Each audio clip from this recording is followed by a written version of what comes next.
Kasih. Assalamualaikum warahmatullahi wabarakatuh.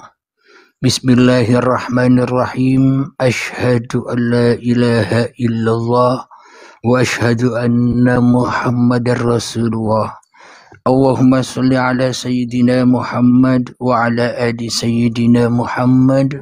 Rabbi shrah li sadri wa yassir li amri wahlul 'uqdatam bil lisani yafqahu qawli. Amin. Bismillahirrahmanirrahim. Salam hormatku, salam ta'zimku selalu buat para sahabat-sahabatku tercinta, baik yang ada di Alaska, di Brunei Darussalam, di Singapura, Malaysia, Thailand, Filipina dan sebagainya. Terkhususnya saudaraku yang ada di dalam negeri tercinta Indonesia. Semoga kita semua senantiasa selalu di dalam lindungan Allah Subhanahu wa taala. Amin ya rabbal alamin. Di pagi hari Sabtu tanggal 19 April 2025 ini kita akan mengkaji dengan tema berakhlak seperti Tuhan. Alhamdulillahirabbil alamin. Memang secara kemanusiaan manusia bukanlah Tuhan dan Tuhan bukanlah manusia. Itulah kepahaman manusia. Namun bagi Tuhan yang ada ya hanya Tuhan. Manusia itu ya Tuhan. Alam semesta ini ya Tuhan, karena Tuhan sang pencipta alam semesta ini dan yang menciptakan seluruh manusia. Itulah akhlak Tuhan itu.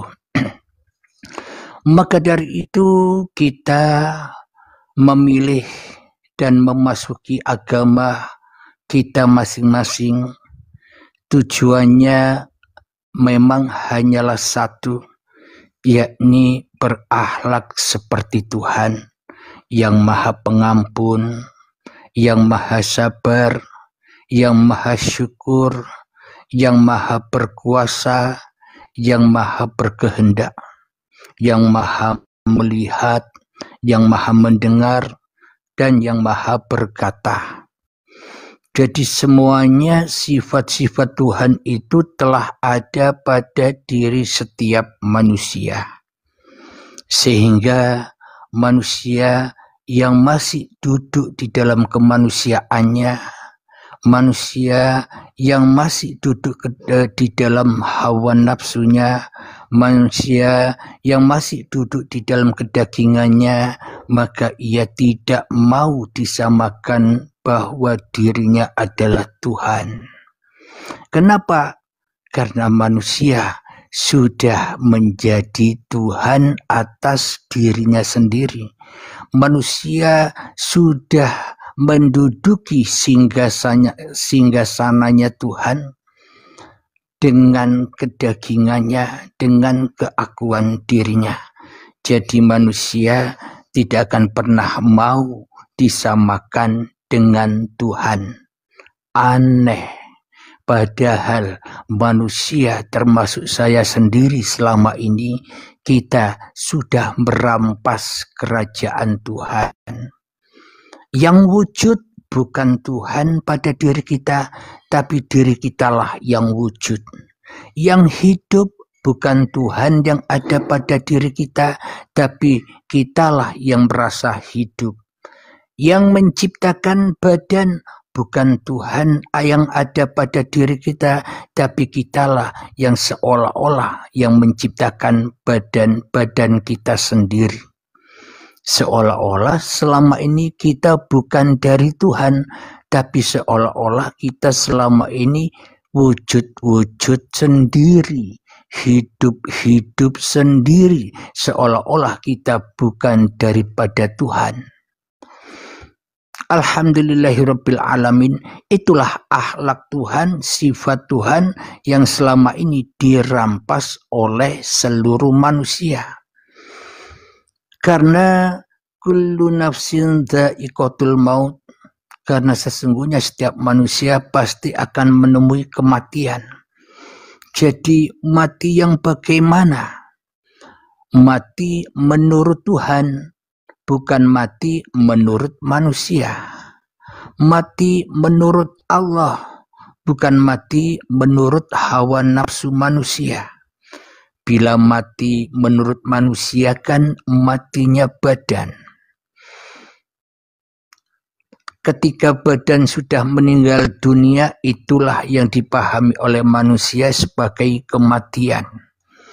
Namun menurut Tuhan, menurut Allah, menurut Gusti, menurut Bapa, menurut Romo, yang dikatakan kematian itu bukan matinya badan, bukan matinya raga, tapi kematian yang dimaksud menurut Allah itu kematian jiwa.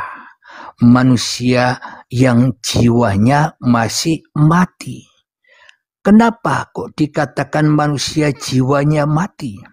Karena manusia mengaku-akui bahwa hidup, badan, segala daya upaya, wujud ini masih milik manusia.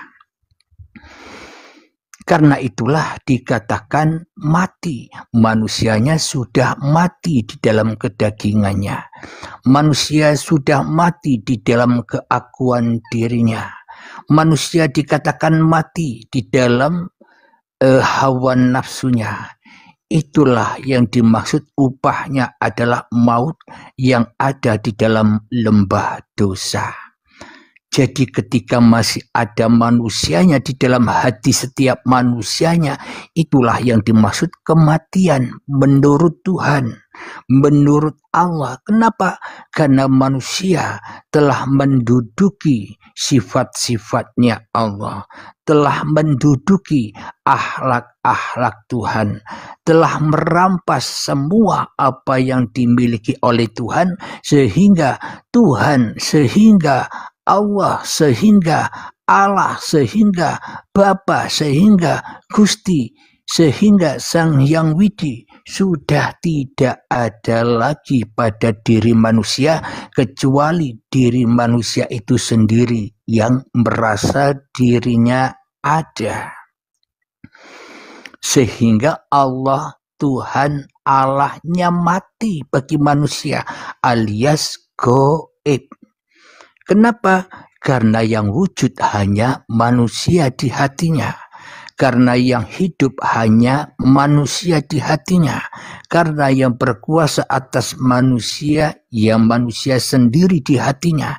Itulah yang dimaksud alam kegelapan. Alam kematian. Upahnya dosa. Jadi ketika masih ada manusianya di dalam hati setiap manusianya, ya itulah dosa. Upahnya apa?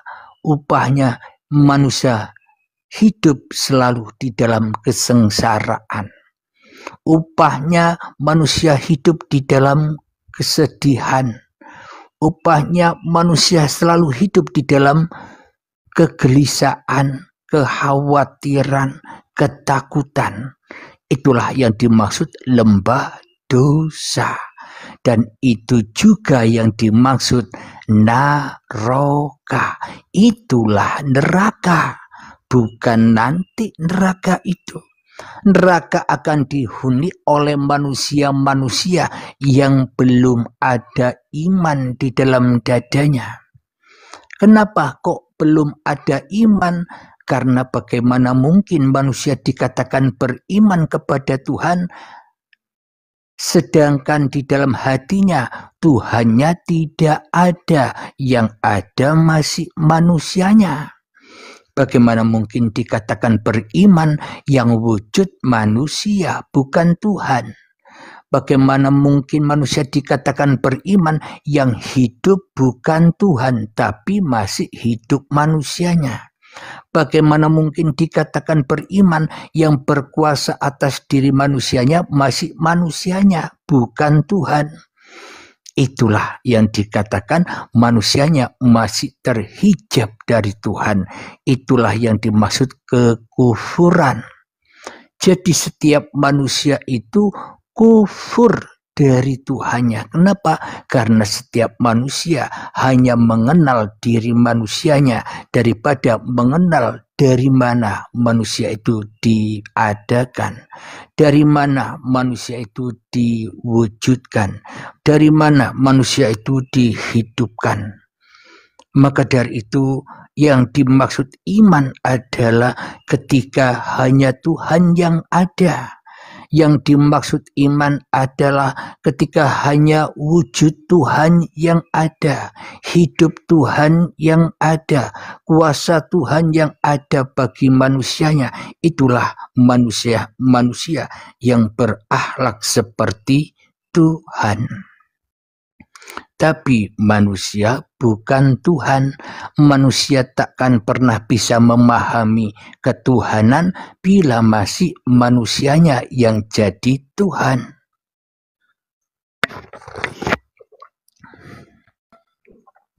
Alhamdulillahirabbil alamin.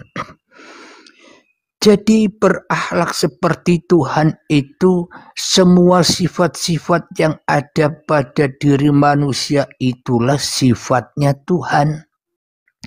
Coba kita hayati. Ada manusia yang berbuat taat menurut manusianya. Ada manusia yang berbuat kemaksiatan menurut manusianya. Ada manusia yang berbuat baik menurut manusianya. Ada manusia yang berbuat maksiat menurut manusianya. Itu semua sesungguhnya bila tidak ada hidup pada diri manusia, maka taat dan maksiat takkan pernah ada. Bila tidak ada hidup pada diri manusianya, maka baik dan buruk tidak ada. Jadi adanya baik dan buruk, taat dan maksiat, semuanya disifati oleh hidup, bersandar daripada hidup itu sendiri. Bila tidak ada hidup, maka selesailah. Tidak ada lagi taat dan maksiat, tidak ada lagi baik dan buruk. Maka dari itu, manusia selama ini selalu merasa bahwa dirinya adalah Tuhan tanpa disadari. Kenapa? Karena Tuhannya gaib, Tuhannya tidak ada. Yang ada hanya manusianya, yang wujud hanya manusianya. Berarti siapakah yang wujud? Yaitulah Tuhan. Bila manusianya yang masih merasa dirinya yang wujud, yang ada, yang hidup, yang kuasa, berarti manusianya sudah memberhalakan, sudah mempertuhankan dirinya sendiri tanpa disadarinya. Karena manusianya sudah merampas akhlak Tuhan, merampas kebesaran Tuhan, merampas singgasananya Tuhan, merampas kerajaan Tuhan, sehingga manusianya tidak menyadari bahwa dirinya selama hidup puluhan tahun ini merasa bahwa dirinya yang ada. Inilah suatu hal yang tidak disadari oleh manusia. Karena manusia mengaku beriman hanya sebatas pengakuan-pengakuan saja. Bukan beriman menurut Tuhan, tapi berimannya masih menurut kemanusiaannya.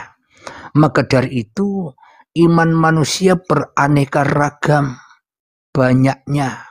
Keyakinan manusia beraneka ragam, banyaknya. Jangan beda agama. Dalam satu agama saja pendapatnya, kepahamannya, pengertiannya berbeda-beda. Kenapa? Karena masing-masing manusia masih menjadi Tuhan atas dirinya sendiri, menjadi Tuhan atas pengertiannya sendiri, menjadi Tuhan atas kepahamannya sendiri, sehingga terpecah belah, sehingga terhimpunlah banyak golongan. Di dalam Islam pun dikatakan ada 73 golongan. Belum yang ada di agama lain. Terpecah belah. Kenapa? Karena masing-masing manusianya jadi Tuhan-Tuhantu di dalam hatinya tanpa disadarinya. Karena manusianya merasa bahwa akhlak yang ada pada diri manusia adalah akhlak manusianya. Sehingga seringkali berbenturan antara manusia yang satu dengan manusia yang lain. Disitulah peran setan yang suka mengadu domba. Diadulah kepintarannya dengan kepintaran orang lain. Diadulah keyakinannya dengan keyakinan orang lain. Sehingga hidup tiada tentramnya. Sehingga hidup banyak musuhnya. Dan sehingga hidup tiada tenangnya. Maka dari itu, bila manusia mengenal Tuhannya, maka ia akan berakhlak seperti Tuhan. Enjoy saja. Kenapa berakhlak seperti Tuhan? Karena yang ada hanya Tuhan. Ketika yang ada hanya Tuhan, maka manusia sudah di dalam kekuasaan Tuhan. Sehingga manusia berada di dalam kewujudan Tuhan. Sehingga manusia berada di dalam kehidupan Tuhan. Maka dari itu manusianya enjoy saja. Kenapa kok bisa enjoy? Karena nonton Allah sambil makan popcorn. Nonton pertunjukan Allah. Nonton ayat-ayat Allah, nonton kitab-kitab Allah yang digelar di alam semesta ini. Saya pribadi kitabnya Allah, Anda juga kitabnya Allah, hayawan juga kitabnya Allah, tumbuhan juga kitabnya Allah, dan yang ada di alam semesta ini sudah di dalam Allah itu sendiri. Itulah Kitabul Akbar, kitab yang besar. Jadi kita memeluk suatu agama itu, kita mempelajari, mendalami kitab masing-masing yang ada di dalam agama itu, tujuannya agar ketemu dengan akhlak Tuhan, yakni ketemu dengan Tuhan itu sendiri. Itulah tujuan agama dan bertuhan. Namun kita selama ini telah melenceng dari tujuan-tujuan itu. Kita hanya berambisi mengenal tanda-tanda Tuhan saja. Kita hanya berambisi memeluk tanda-tanda Tuhan saja, yakni kitab-kitab yang kita yakini selama ini. Padahal untuk menuju Tuhan kita harus melepaskan kitab-kitab yang di luar itu. Menuju Tuhan kita harus melepaskan tanda-tanda itu. Jangan dipeluk terus tanda itu. Jangan dipeluk terus kitab yang di luar itu. Berangkatlah segera sesuai dengan petunjuk atau tanda yang ada di dalam kitab suci yang ada di luar diri kita, sehingga kita bisa masuk ke dalam Kitabul Akbar, yakni kitab diri kita sendiri, bahwa sebenarnya diri kita inilah cerita-cerita Tuhan, diri kita inilah ayat-ayat Tuhan, diri kita inilah kitab-kitab Tuhan. Bila kita sudah ketemu dengan kitab diri, maka kita membaca kitab diri orang lain, enjoy saja. Kita melihat ayat-ayat orang lain, enjoy saja. Kenapa kok bisa enjoy? Karena yang ada hanya Tuhan yang bercerita, yang menuliskan ayat-ayat pada masing-masing diri manusia. Tak ada satupun yang bukan ayatnya Tuhan. Wallahu khalaqakum wa ma ta'malun. Dan Allah lah yang menciptakan seluruh manusia, dan Allah pula yang menciptakan apapun yang kamu kerjakan. Jadi sadarilah bahwa sesungguhnya kita semua adalah ayat-ayat Tuhan, kitab-kitab Tuhan, dan bukti Tuhan itu sendiri. Tapi mohon maaf, jangan ngaku-ngaku Tuhan. Kalau kita masih ngaku-ngaku Tuhan, berarti diri kita masih ada. Meskipun kita tidak mengaku-ngaku kita sebagai Tuhan, tapi realitanya, buktinya, kita selama ini sudah puluhan tahun ngaku-ngaku jadi Tuhan, tapi tidak sadar. Tidak mengerti, karena yang kita lihat hanyalah kemanusiaan kita sendiri. Mana mungkin manusia bisa melaju menuju kepada ketuhanan bila masih manusianya memeluk erat tanda-tanda Tuhan di dalam diri manusianya. Jadi sebenarnya diri manusia kita inilah tanda-tanda Tuhan. Jangan duduk manis saja di tanda-tanda itu. Jangan duduk manis saja di kiasan-kiasan itu. Jangan duduk manis di dalam sanepan-sanepan itu. Dan jangan duduk manis di dalam kedagingan, keakuan, dan hawa nafsu kita sendiri. Melajulah, berangkatlah segera menuju apa yang dituju oleh manusia, yakni inna lillahi wa inna ilaihi roji'un.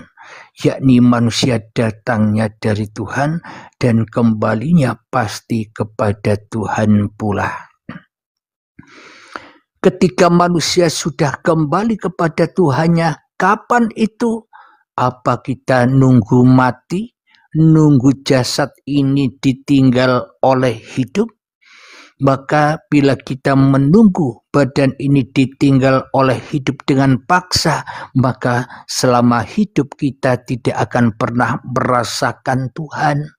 Selama hidup kita takkan pernah merasakan mendapatkan pahala. Selama hidup kita takkan pernah menikmati masuk di dalam surga. Kalau kita menunggu besok bila kita mau kembali. Jadi kalau menunggu besok, kita akan dibaiat dengan paksa. Dibaiat dengan paksa itu apa? Dipisahkan dari apa-apa yang kita miliki. Dibaiat uang kita, dibaiat ditinggalkan dengan paksa dan siksa. Harta-harta kita dibaiat, disuruh tinggal dengan paksa dan siksa. Pangkat-pangkat kita, kedudukan-kedudukan kita disuruh tinggal dengan paksa dan siksa. Anak, istri, suami kita dibaiat, disuruh tinggal dengan paksa dan siksa. Bahkan hidup dan badan yang kita akui sebagai hidup dan badan kita selama ini pun juga wajib ditinggal dengan paksa dan siksa. Itulah yang dimaksud sakaratul maut. Jadi setiap manusia itu akan bertemu dengan baiatul akbar. Tergantung masing-masing diri Anda, baiatul akbarnya nunggu di baiat paksa atau sekarang ini Anda dibaiat. Dibaiat kemana? Anda cari guru-guru mursyid di area Anda berada. Supaya apa? Supaya Anda tidak berlaku lagi bagi Anda, namun Tuhanlah yang berlaku bagi Anda, sehingga Anda bisa enjoy di dalam kehidupan ini. Enjoy itulah Tuhan, enjoy itulah surga, enjoy itulah pahala yang dicari-cari oleh manusia. Kita sadari bersama selama hidup ini kita kerap kali menjalankan ibadah, menjalankan sholat, tapi menjalankan kebaikan namun tak kunjung datang jua. Apa hasil dari apa yang kita kerjakan? Hasil dari sholat kita, hasil dari ibadah kita, hasil dari dzikiran baca Al-Quran, hasil dari sedekah kita, hasil dari perbuatan baik kita, tak kunjung datang pahalanya. Hati tak pernah enjoy, khawatir, ketakutan, bersedih dengan apa-apa yang telah ditetapkan oleh Allah. Bersedih, susah dengan apa-apa yang telah ditakdirkan dari Allah. Mana pahala, mana kebahagiaan, mana keenjoyan yang kita harapkan. Karena kita selama ini melakukan itu semua hanya dengan bacaan saja, hanya dengan tanda-tanda saja, hanya dengan kemanusiaan diri kita saja, hanya dengan kedagingan diri kita saja, hanya dengan hawa nafsu kita saja. Maka dari itu kita takkan pernah mendapatkan pahala surga. Kenapa? Karena kita masih senang, masih cinta, masih suka berada di alam kegelapan, di alam kemanusiaan, di alam hawa nafsu. Maka dari itu, ketika manusianya belum terbaiat diri manusianya, ketika manusianya masih ada kemelekatan di dalam hatinya, kemelekatan hidupnya, kemelekatan badannya, kemelekatan kuasanya, kemelekatan harta-hartanya, kemelekatan pangkat-pangkatnya, kemelekatan anak, istri, suami, dan sebagainya. Selamanya bila masih ada kemelekatan, walaupun sebiji darah, kita tak akan pernah merasakan kebahagiaan di dalam kehidupan ini. Kita tak akan pernah merasakan enjoy di dalam kehidupan ini. Kenapa? Karena di dalam dada kita masih terpenuhi dengan angkara murka. Masih kita suka mengumpul-ngumpulkan api, kayu bakar. Apa yang dimaksud api dan kayu bakar itu? Kita selama ini mengaku-akui bahwa hidup dan badan ini milik manusianya. Itulah api dan kayu bakarnya. Kenapa? Karena neraka itu hanya berbahan bakar manusia dan batu. Maknanya manusia yang hatinya masih membatu. Manusia yang masih hanya menerima diri manusianya, wujud manusianya, hidup manusianya. Itulah bahan bakarnya neraka. Itu sudah terjadi saat ini. Dengan ibadah, manusia ngumpul-ngumpulkan kayu bakar. Apa yang dikumpulkan kayu bakar? Seolah-olah dengan hidup manusianya bisa beribadah. Dengan hidup manusianya bisa sholat. Dengan hidup manusianya bisa berbuat baik. Itulah yang dimaksud kayu bakar. Semakin banyak sholat, semakin banyak ibadah, semakin banyak ke masjid, semakin banyak ke gereja, semakin banyak ke pura, semakin banyak pula kayu bakar yang dikumpul-kumpulkannya. Namun jangan salah paham, bukannya di sini saya melarang Anda untuk sholat. Jangan salah paham, di sini bukannya saya melarang Anda untuk ibadah. Bukannya saya melarang Anda untuk pergi ke masjid, ke gereja, ke pura. Namun jangan dengan kayu bakar. Namun jangan dengan hidup dan badan Anda. Kalau kita masih mengaku-akui hidup dan badan ini sebagai hidup dan badan kita, ya itulah kayu bakar. Apa yang Anda lakukan hanya ngumpul-ngumpulkan kayu bakar untuk membakar diri Anda sendiri. Di dalam neraka itu tidak ada yang menyiksa. Manusia menyiksa dirinya sendiri. Manusia mencakar-cakar mukanya sendiri. Karena manusia di dalam kehidupan ini senangnya cari muka. Senangnya cari kehormatan.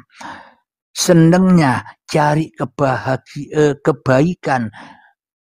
Agar manusia menganggap dirinya mulia, agar manusia menganggap dirinya baik, agar manusia menganggap dirinya orang yang ahli ibadah. Itulah orang-orang yang mencakar-cakar mukanya sendiri. Ya, itulah neraka, bro. Sudah terjadi, sudah dibalas langsung. Tidak nunggu besok. Bagaimana sahabatku yang di bawah, kajian di Uripi Allah ini, kajian enjoy ini masuk akal logika Anda apa masih belum? Mohon jawabannya di komentar sambil ngopi.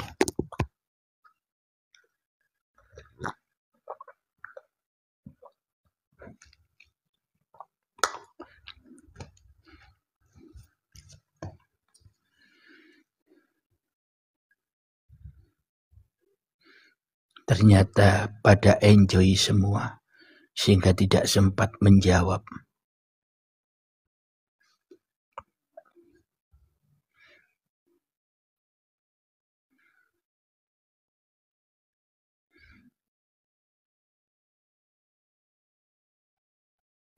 Alhamdulillah Kang Kartawijaya, jawabannya. Karena yang kita gaji, yang kita bahas ini ilmu langsung dari atas, ilmu langsung dari Allah, tidak bersanadkan kedagingan manusia, ilmu tidak bersanadkan kepintaran manusia, ilmu tidak bersanadkan kealiman manusia, tapi langsung dari Tuhan. Maka itu Anda langsung paham, mudah dipahamkan, makjeleb. Kenapa kok bisa makjeleb? Karena Anda sudah disadarkan bahwa Anda kitab-kitab Tuhan itu sendiri. Anda pun juga menjadi Rasulullah, utusan-utusan Tuhan. Kenapa kita itu diwajibkan mengenal para nabi dan para rasul terdahulu? Agar kita mengenal para nabi, para rasul yang ada pada diri kita. Jadi kajian enjoy, kajian di Uripi Allah inilah yang dimaksud membangkitkan Isa dan Al-Mahdi. Apa yang dimaksud membangkitkan Isa dan Al-Mahdi? Membangkitkan ilmu hakikat dan makrifat untuk memerangi kemanusiaan kita sendiri, untuk memerangi kekufuran diri kita sendiri, untuk memerangi kedajalan kita sendiri yang matanya masih satu, yang dipandang hanya urusan dunia, yang dipandang masih hanya urusan manusianya. Maka ketika sudah bangkit Isa dan Al-Mahdi, ketika manusianya sudah menyerahkan bahwa hidup dan badan ini hanyalah milik Allah, maka tumbanglah Dajjal, maka tumbanglah salib-salib yang ada di dalam dada kita. Terpatah-patahkanlah salib-salib yang ada di dalam dada kita. Salib-salib yang menghijabi antara kita dengan Tuhan. Salib yang paling besar adalah salib hidup yang selama ini hidup sudah kita aku sebagai hidup kita terpatahkan kembali kepada hidupnya Tuhan. Badan yang kita aku sebagai badan kita tersalibkan kedagingan ini sehingga bangkit pulang kembali kepada Tuhan. Kuasa yang ada pada diri kita tersalibkan sehingga menjadi kuasa Tuhan. Maka di dalam kitab Injil Yohanes pasal 10 ayat yang ke-30 ada ayat berbunyi, Aku dan Bapa adalah satu. Itulah yang dimaksud ajaran para nabi dan para rasul, sehingga sudah tidak ada nabi dan rasulnya lagi, dan sehingga yang ada hanya Tuhan. Bagi orang-orang yang dikehendaki Tuhan, bagi orang-orang yang dijamah hatinya dengan Tuhan, bagi orang-orang yang dikuasai oleh Tuhan, ia akan memahami kajian-kajian di uripe Allah ini. Sehingga dengan paham itulah maka akan menghasilkan pahala dan surga. Apa pahala dan surga itu? Surga dan pahala itu adalah hati yang enjoy, hati yang bahagia, sering tersenyum, sering ketawa. Itulah obat yang paling manjur. Obatnya badan pun juga obatnya hati, sehingga kita hidup enjoy, tenang, bahagia, damai dengan alam sekitarnya, sehingga kita bisa awet muda, tidak sakit-sakitan di masa tuanya, hidup enjoy, mengikuti apa-apa yang sudah dititahkan oleh Tuhan, dan menghargai titah-titah Tuhan yang ada pada diri orang lain, menghargai iman orang lain, menghargai agama orang lain, menghargai perbuatan orang lain. Kenapa? Karena kita sudah di dalam esanya Tuhan itu sendiri, dan sudah di dalam esanya apa yang kita lihat semua sebenarnya di dalam esanya Tuhan, mengesakan orang lain kepada Tuhan. Kenapa? Karena kita sendiri sudah esa dengan Tuhan, maka mudah sekali seperti membalikkan telapak tangan mengesakan orang lain yang kita lihat. Ketika manusia lain sudah kita selamatkan, sudah kita esakan kepada Tuhan, maka tak akan ada luka yang ada di dalam dada kita. Kita tak tersinggung lagi, kita tidak marah lagi, kita tak merasa dilecehkan lagi, kita tak merasa direndahkan lagi, kita tak merasa dihina lagi. Kenapa? Karena yang kita tonton hanya cerita Tuhan yang ada pada diri orang lain. Itulah yang saya maksud selama ini, kita diciptakan hanya untuk nonton Allah sambil makan popcorn. Enjoy saja. Semoga kajian ini mudah dipahami bagi sahabat-sahabatku yang di bawah. Inilah yang dimaksud manusia harus berakhlak seperti Tuhan. Maknanya ketika manusianya sudah tidak ada lagi, ketika manusianya sudah tersalibkan kedagingannya, maka bangkitlah yang ada hanya Tuhan. Kata Kang Kartawijaya, la maujudan illallah. Maka dari itu semoga kita selama ini menyadari kesalahan-kesalahan kita, sehingga kita memandang alam semesta ini tidak gelap lagi, tapi memandang alam semesta ini dengan terang benderang, yang ada hanya nurullah, yang ada hanya wajah Allah. Itulah yang dimaksud inni wajjahtu wajhiya lilladzi fataras samawati wal ard. Alhamdulillahirabbil alamin. Mohon tanya yang di bawah, kira-kira mudah dipahami atau sulit dipahami kajian ini? Tolong jawabannya sebelum saya akhiri kajian ini. Silakan diunjuk kopinya dulu.